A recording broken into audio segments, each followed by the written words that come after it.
Shalom, Bapak Ibu Saudara.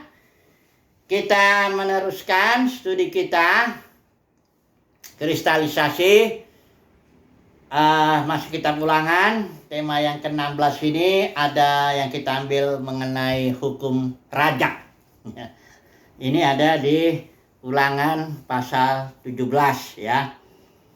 Jadi kalau kita baca semua lah, saya ambil ininya aja lah ya, beberapa ayatnya saya potong-potong gitu. Saudara kalau mau baca sendiri Ulangan pasal 17 ayat 14 sampai ayat ke-20. Jadi dikatakan di sini, apabila engkau telah masuk ke negeri yang diberikan kepadamu oleh Tuhan, dan engkau berkata, aku mau mengangkat raja atasku. Perhatikan ya, seperti segala bangsa yang di sekelilingku. Jadi permintaan ini nanti akan saya bandingkan dengan yang kejadian ketika Israel minta raja ya, yang di 1 Samuel itu. Jadi intinya kalau engkau mau mengangkat raja atasku seperti segala bangsa yang sekelilingmu, maka ini syaratnya. Dikasih syarat di dalam kitab Ulangan ini. Yang pertama, harus hanya raja dipilih Tuhan. Kedua, harus dari antara saudara-saudaramu, ya harus orang Israel asli gitu ya. Kemudian yang ketiga, tidak boleh banyak pelihara kuda, ya ini power, itu artinya jangan memiliki terlalu banyak kekuatan atau tahta atau kuasa lah ya, otoritas begitu ya. Kemudian yang keempat, jangan mempunyai terlalu banyak istri ya. Bukan berarti nggak boleh lebih dari satu kayak itu, karena di zaman itu boleh ya. Asal jangan terlalu banyak, tapi juga jangan kayak Daud merampas istri orang ya. Kemudian emas dan perak pun, yang kelima ini jangan terlalu banyak ya. Baru yang keenam, dia harus baca itu seumur hidup, untuk baca kitab Taurat, baca terus setiap hari seumur hidup, supaya belajar takut akan Tuhan. Kurang lebih ini ya, tujuannya supaya nanti ya jangan tinggi hati, supaya dia dan anak-anaknya bisa terus memerintah lah ya. Kurang lebih seperti itu syaratnya kalau mau menjadi syaratnya untuk hukum raja ini. Cuma masalahnya kita sekarang harus berpikir, kenapa di kitab Ulangan ini seolah-olah diizinkan aja ya, kalau engkau mau mengangkat raja atasku seperti segala bangsa ya silakan, tapi ini syaratnya gitu. Padahal kalau kita bandingkan ya, sudah bandingkan nanti itu di Samuel. Coba dulu kita lihat aja di sini ya, pakai LAI. Ini kasus di mana Israel pertama kali minta raja di 1 Samuel pasal 8 ya. Setelah itu waktu itu Samuel kan yang mimpin. Padahal itu kondisinya Israel dipimpin oleh ada nabi-nabi, ada juga hakim-hakim, pernah itu zaman hakim-hakim. Pendeknya ada tim lah kepemimpinan Israel ya, yang bukan raja ya. Mereka ya sebagai wakil Tuhan untuk memimpin bangsa itu secara bersama-sama ya, untuk supaya bisa mentaati hukum Taurat ya, mendengar suara Tuhan dan sebagainya. Jadi tiba-tiba Samuel udah tua dan ternyata anak-anaknya nggak hidup seperti Samuel ya. Dikatakan di sini dia anak-anaknya itu mengejar laba, menerima suap, memutar balikan keadilan. Wah, ini ngeri sekali ya Samuel ini ya, anaknya. Akhirnya saya bilang di pasal 8 ayat 5 ya, angkatlah sekarang seorang raja atas kami untuk memerintah kami seperti pada segala bangsa-bangsa lain. Kelihatannya permintaannya wajar gitu ya, minta raja kayak lihat bangsa-bangsa lain. Kalau lihat mereka punya raja jasmani, mereka kalau perang dipimpin oleh rajanya dan sebagainya. Israel ingin. Terus tapi Tuhan memandang ini lain. Ayat 7. Dengarkanlah perkataan bangsa itu dalam segala hal ya. Ini sebenarnya perkataan ini sudah mengesalkan Samuel udah gak suka sekali. Nah itu justru Tuhan bilang gini, dengarkan aja perkataan bangsa itu dalam segala hal yang dikatakan mereka kepadamu. Sebab perhatikan ini, bukan engkau yang mereka tolak, Tetapi akulah yang mereka tolak, supaya jangan aku menjadi raja atas mereka. Coba saudara lihat, renungkan dulu ya, dalam-dalam ini. Israel nggak maksudnya nolak Yahweh sebagai raja, enggak. Dia cuma ingat, lihat kiri kanan, ini bangsa-bangsa lain pada punya raja nih. Enak. Ya, kalau perang dipimpin dia bisa merasa aman dan sebagainya ya, nyaman gitu kalau ada raja yang memerintah mereka. Akhirnya dia minta. Tapi Tuhan lain menilainya. Tuhan bilang bukan engkau Samuel yang mereka tolak. Akulah sebab yang mereka tolak itu, supaya jangan aku menjadi raja atas mereka. Artinya begini, Israel itu sebenarnya punya satu raja, Yahweh. Dan dia adalah Tuhan perang. Dialah yang akan memimpin, bahkan bukan memimpin, berperang bagi Israel, begitu ya, Yahweh itu. Jadi, tapi Israel nggak mau ya, nggak, harus ada seorang raja. Nah itu udah, itu dikasih ya, diizinkan lah, dikasih ya udah, kalau mau begitu ya, keras kepala gitu ya udah, diizinkan. Tuhan itu rupanya suka begitu. Kalau ada permintaan anaknya itu yang kepala batu gitu minta, ya udah diizinkan aja. Ya nanti saya bandingkan dengan kasus perceraian itu. Terus ayat pasal 12 satu lagi ya, Samuel dibaca ini. Ayat 17, pasal 1 Samuel 12 ayat 17 ya. Dikatakan di sini, lihatlah dan sadarlah bahwa besar kejahatan yang telah kamu lakukan itu di mata Tuhan dengan meminta raja bagimu. Kata Samuel itu ya kepada bangsa Israel, besar, nggak kecil, besar kejahatan yang telah kamu lakukan itu di mata Tuhan dengan meminta raja bagimu. Dulu ya, saya bandingkan dulu sedikit dengan soal perceraian itu ya. Kan pernah diskusi itu ya, kayaknya kemarin ya, atau 2 hari yang lalu saya udah bicara itu, bahwa Israel bilang sama orang Farisi, ahli Taurat, datang kepada Yesus ya. Dia bilang gini, di Ulangan itu ayatnya ada di Ulangan pasal 24 ya, bahwa kalau orang mau menceraikan istrinya ya bikin aja surat cerai gitu ya. Jadi nanti istrinya suruh pergi dari rumah dan sebagainya begitu. Dengan tegas, seolah-olah Musa itu membolehkan orang untuk menceraikan istrinya. Kemudian orang Farisi tanya, jadi gimana? Bolehkah orang bercerai? Ini adanya di Matius. Ini coba kita lihat ya. Ada di Matius 18 ya. Ini pertanyaannya, apakah diperbolehkan orang menceraikan istrinya dengan alasan apa saja? Itu pertanyaan daripada ahli Taurat orang Farisi kepada Yesus. Jawab Yesus, tidakkah kamu baca bahwa Ia yang menciptakan manusia sejak semula? Jadi ini kehendak Tuhan yang sejak semula, menjadikan mereka laki-laki perempuan akhirnya semakin menjadi satu, dan apa yang dipersatukan Tuhan tidak boleh diceraikan ya oleh manusia, kecuali dalam kasus perzinahan, itu ada bagian di bagian lain. Tapi jelas di sini dikatakan tidak boleh ya, karena itu dipersatukan Tuhan, tidak boleh diceraikan. Ayat 7, mereka orang Farisi ini bantah lagi. Oh, jika demikian, apakah sebabnya Musa memerintahkan untuk memberikan surat cerai jika orang menceraikan istrinya? Inilah jawab Yesus ini, perhatikan ya ayat 8. Kata Yesus kepada mereka, karena ketegaran hatimu, Musa mengizinkan kamu menceraikan istrimu, tetapi sejak semula tidaklah demikian. Saudara lihat kan di sini ada satu prinsip. Kehendak Tuhan yang semula ini ya, adalah orang jangan bercerai. Kecuali dalam kasus perzinahan, ada kasus khusus itu ya. Tapi sejak semula Tuhan ciptakan satu laki-laki, satu perempuan, mereka bersatu gitu. Satukan Tuhan, nggak boleh cerai ke manusia. Sejak semula itu ya.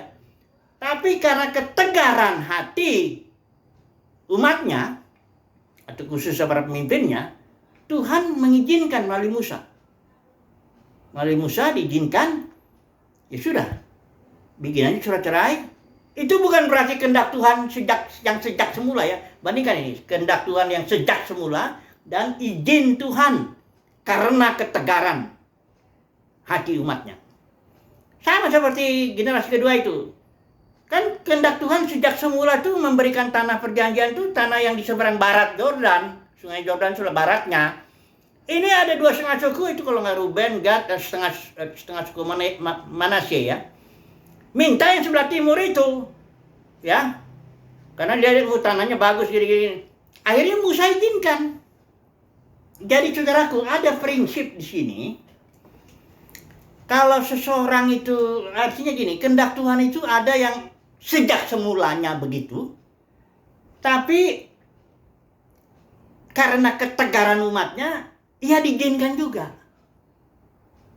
Contohnya, gereja itu sejak semula kehendak Tuhan itu yang kayak di Kisah Para Rasul 20, yang di Kisah Para Rasul itu organisme, dipimpin roh, ibadah dalam roh.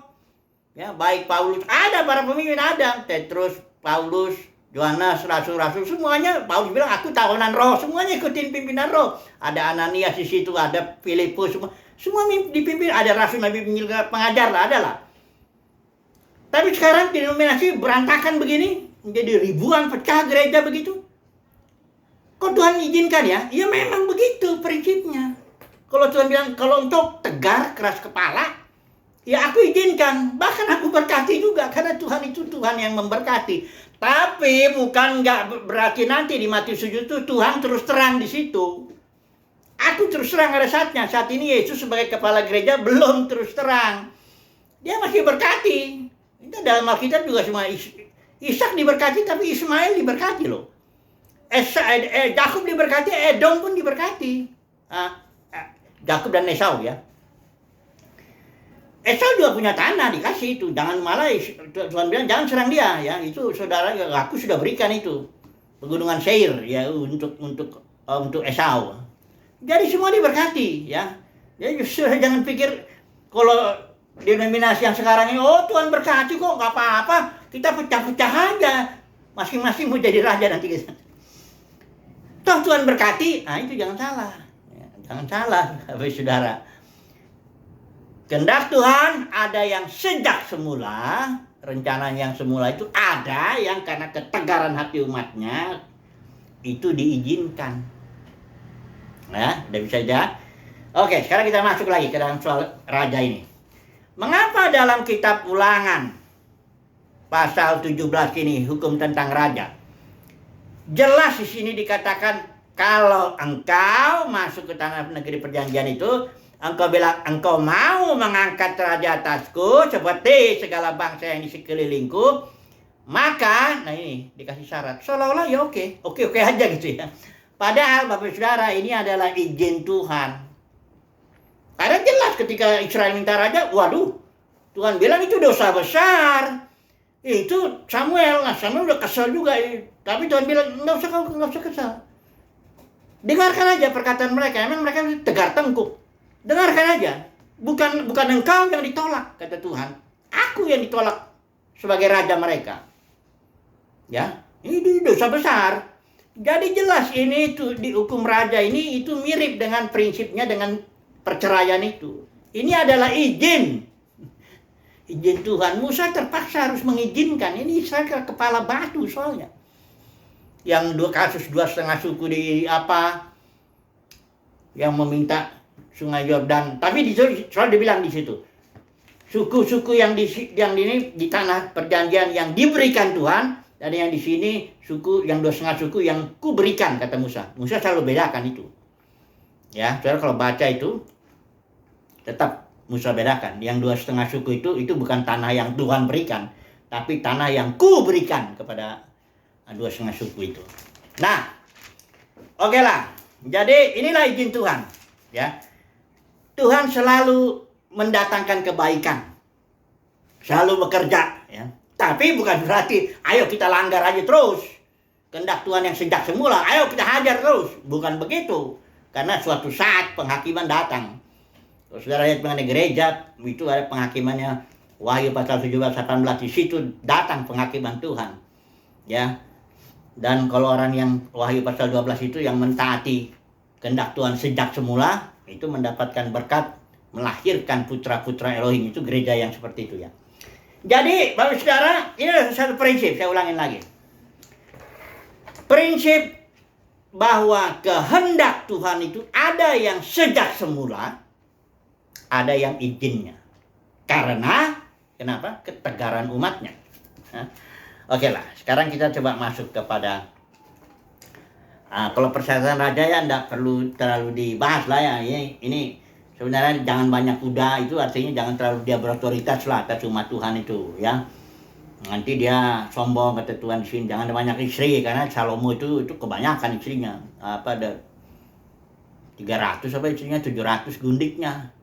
Jadi itu juga Salomo ya sebenarnya karena dia memang sangat berkuasa sekali ya, dia siap orang yang datang kepadanya entah bangsa Moab, Amon atau Edom atau yang lain itu suku-suku bangsa sekitar Sidon.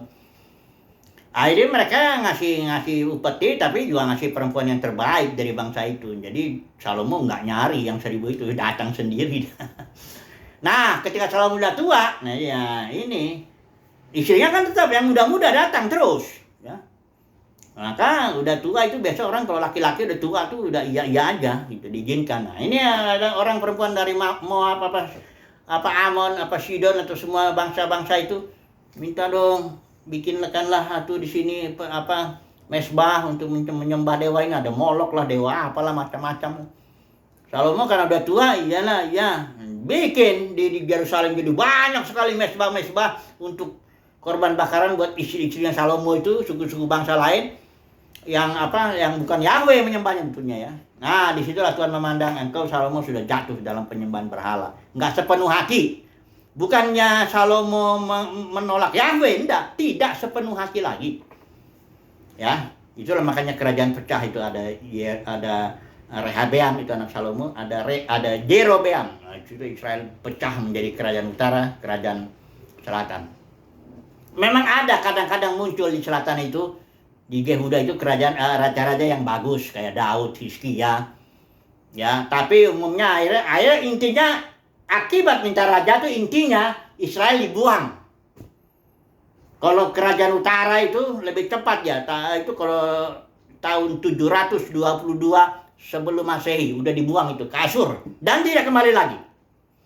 Kemudian yang di sini kerajaan Yehuda selatan itu tahun 586 sebelum Masehi dibuang ke Babel. Itu yang pulang sebagian kecil yang dipimpin Ezra sama Nehemia itu.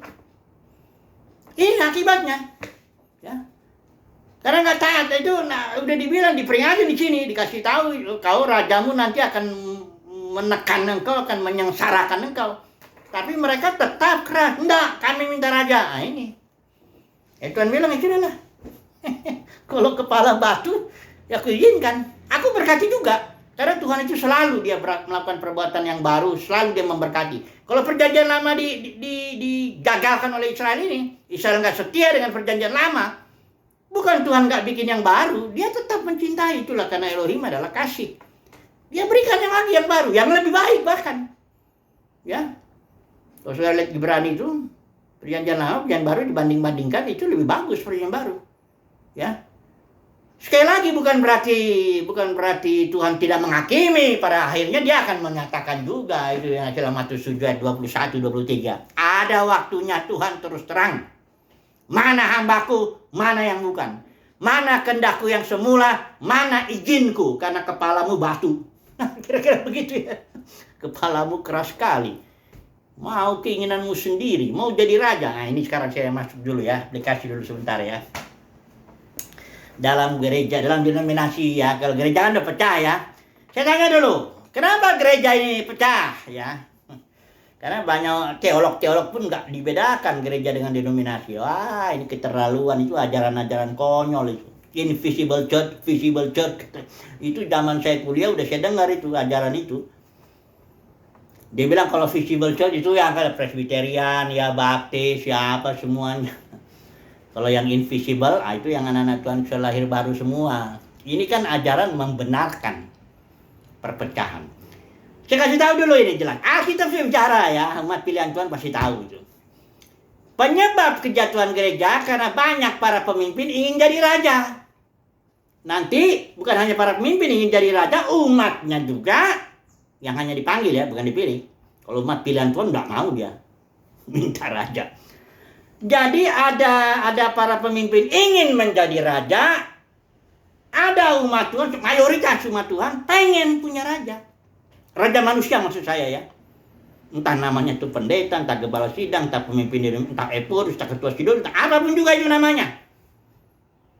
Ya, sama seperti atau bentuknya aliran bisa jadi. Kayak di Korintus, aku aliran Paulus atau apa? Pengikut Paulus, aku Kefas, ya. Ada yang bilang aku Kristus, sama aja. Sama aja itu. Aliran ini, aku macam-macam lah, ya. Calvinis, Lutheran, ya. Wesleyan, ya. Mennonite, Simon Menno itu. Pentekosta karismatik sama aja, sama-sama. Jadi, kenapa orang ingin raja? Ini ada dalam diri para pemimpin tentunya, ya. Karena kalau jemaat enggak mungkin dia mau ingin jadi raja, dia tahu dia nggak sanggup dan dia nggak mau. Kalau jemaat tuh pengen raja, kalau para pemimpin ingin jadi raja gitu loh. Ini dimulai dalam sejarah gereja, saya mulai dulu ya. Sejarah gereja itu dimulai di tahun itu yang bisa dilacak ya. Saya baca itu bukunya J.B. Lightfoot, di Apostolic Fathers.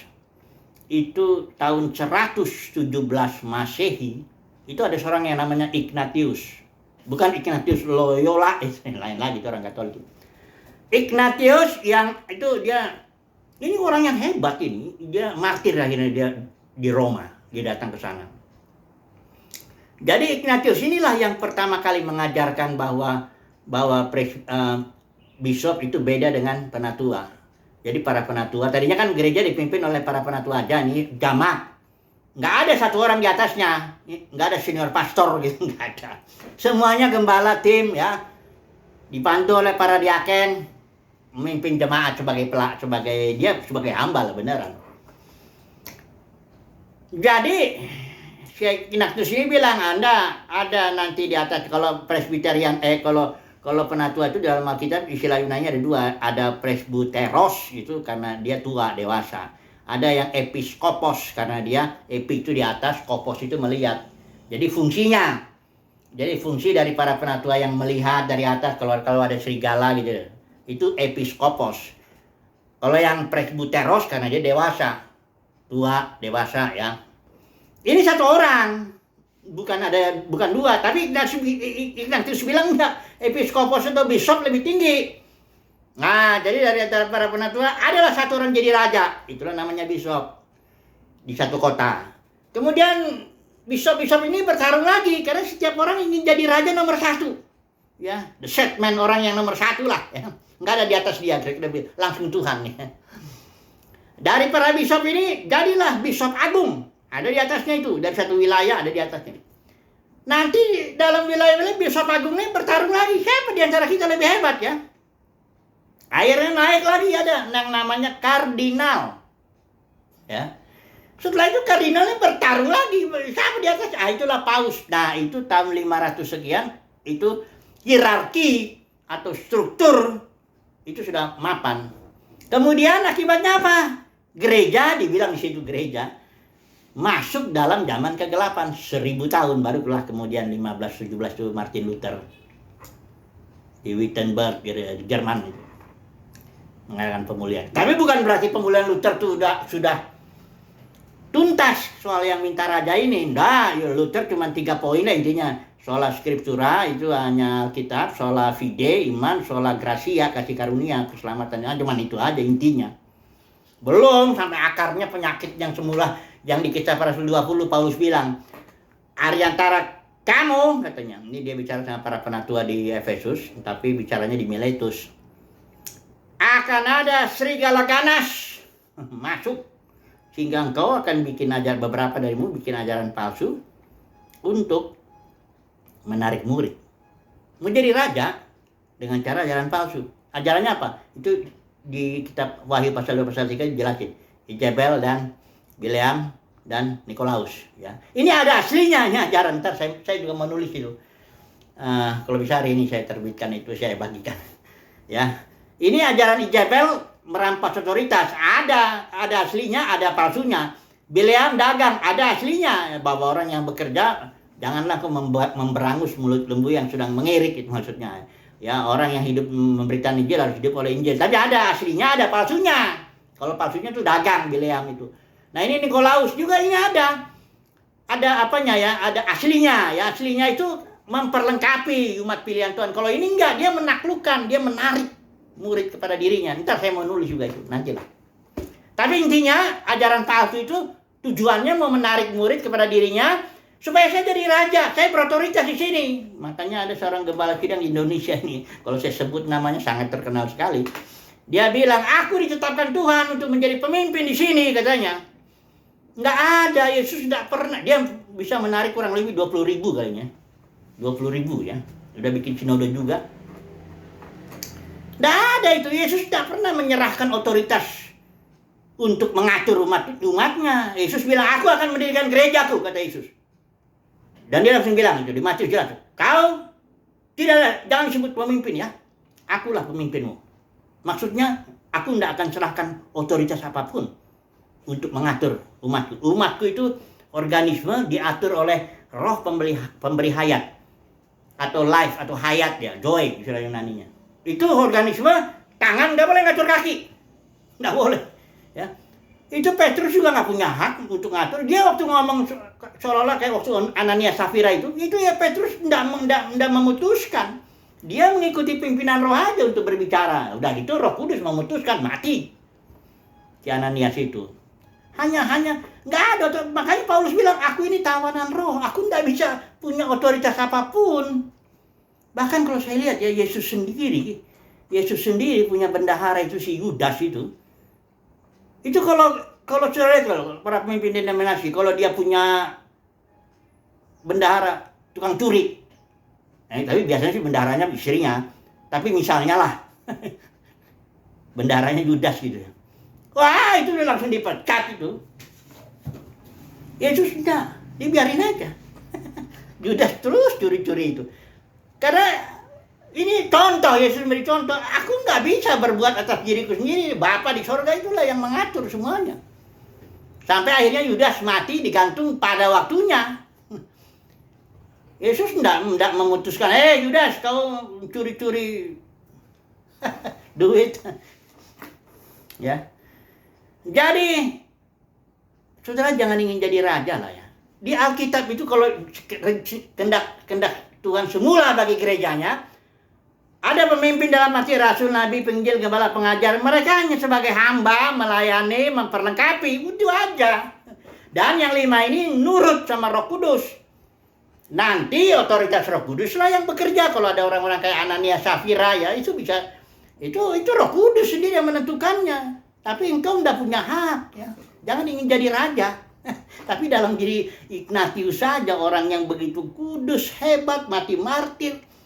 Di dalam kedagingannya itu ada keinginan menjadi raja. Dia makanya ajarkan itu. Saya yakin tuh dia nyesal itu kalau dia tahu akibat ajarannya itu gereja masuk dalam zaman kegelapan. Kalau benar Ignatius sudah sesuai dengan buku itu ya. J.B. Lightfoot ya, saya sudah pernah ngutip itu ayatnya. Kutipannya itu. Jadi dari sisi para pemimpin, ada orang-orang ingin jadi raja, ingin nomor 1 lagi. Sebenarnya saya juga dulu gitu. Kami dulu 5 penatua. Ini saya kesaksian sebentar ya. Supaya padahal dulu saya itu sungguh-sungguh gitu ikut Tuhan. Wah, puasa, ada puasa jadwalnya, ada yang yang seminggu sekali, ada yang 1 bulan 2 hari, ada yang 6 bulan itu 5 hari puasa. Cuman minum air putih ya. Sungguh-sungguh saya berdoa ya. Saya dulu tuh bangun pagi jam 3 itu selalu ya, bahasa roh dulu saya jam 4 baru berdoa sampai jam 6. Itu isi saya tahu tuh. Dalam setahun jarang sekali meleset saya tuh. Doa sungguh-sungguh, ikut Tuhan sungguh-sungguh.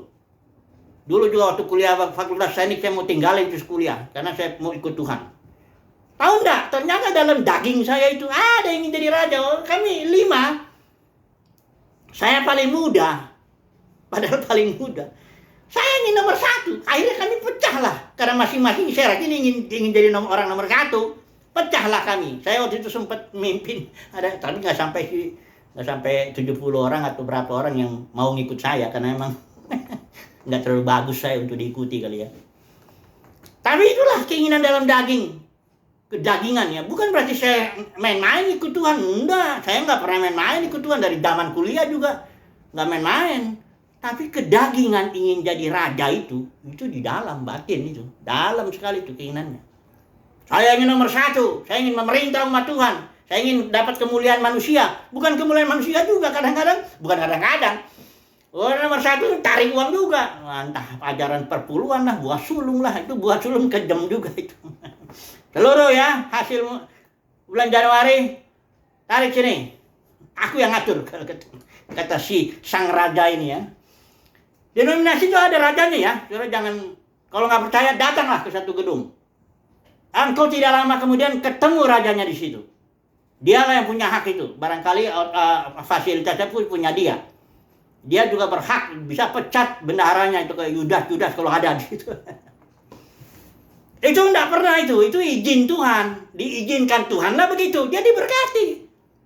Ini banyak orang berpikir kalau diberkati itu tanda aku berkenan. Nah ini dia.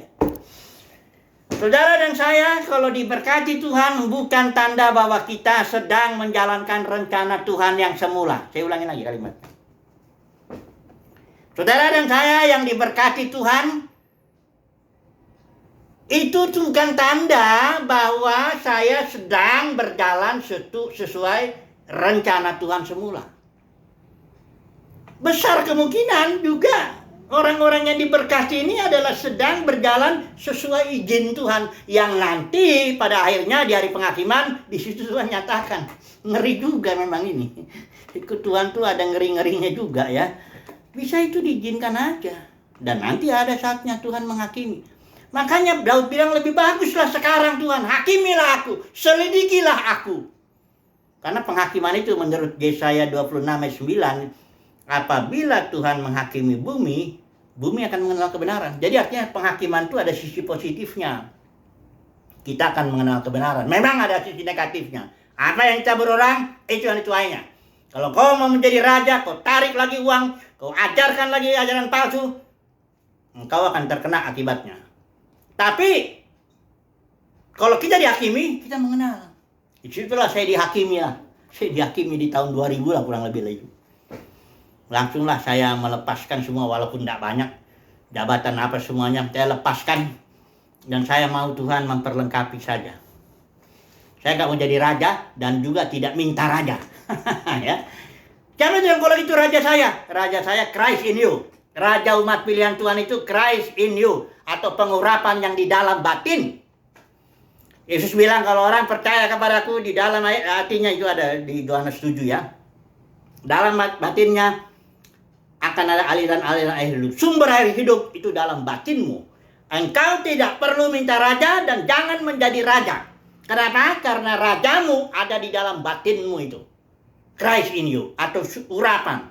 Kalau surat Yohanes bilang. Atau Yohanes 7 bilang air hidup. Roh, life-giving spirit, itulah raja kita.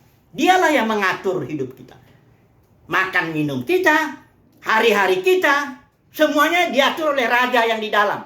Siapa yang masih minta raja di luar, dosanya besar, Bapak Ibu Saudara. Saya nggak mesti kasih tahu ini. Dosanya besar yang mau minta raja itu. Nah, kadang gini, umat Tuhan gini, kalau Tuhan Yesus dihina, dia diam. Tapi kalau pendetanya dikritik, waduh, langsung dia ngamuk. Hei, jangan menghakimi, katanya. Kan? Karena itu rajanya. Enggak? Ya. Jangan minta raja ya. Dosanya gede. Nanti Tuhan terus serang itu. Ya. Jangan juga mau jadi raja. Ya. Jadilah hamba engkau. Yang kau nggak punya otoritas kok. Ya. Jadi hamba. Mungkin saya pernah bikin status itu.